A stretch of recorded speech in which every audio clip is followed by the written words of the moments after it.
আসসালামু আলাইকুম everyone, welcome to my new short video. তো এভরিওয়ান, সবার কি অবস্থা? সবাই কেমন আছো? আশা করছি অনেক ভালো আছো।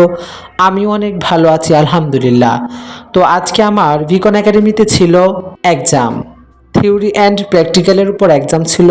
আর এটা আমার ফার্স্ট সেমিস্টারের এক্সাম ছিল, যদিও আরও দুইটা এক্সাম পরে হবে।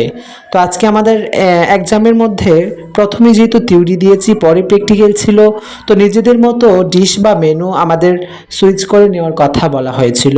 তো যার মধ্যে আমার ডিশ বা আমার মেনু ছিল, আমি যেটা কুক করেছি ফ্রাইড রাইস আর চিলি চিকেন আর হচ্ছে গিয়ে চাইনিজ ভেজিটেবল। তো যদিও আমার হাতে সময় ছিল না, যার জন্য চাইনিজ ভেজিটেবলটা করতে পারি নাই, শুধু চিলি চিকেনটা বানিয়েছি আর ফ্রাইড রাইসটা করেছি। তো সবাই সবার মতো অনেক সুন্দরভাবে সকল ফুড তৈরি করেছে। কেউ করেছে কাবাব, fish fry, pomfret fry, chicken, তারপর হচ্ছে গিয়ে চিকেন ফ্রাই, বার্গার, তারপর চাউমিন। সবাই অনেক সুন্দর আজকের ফুড মেক করেছে।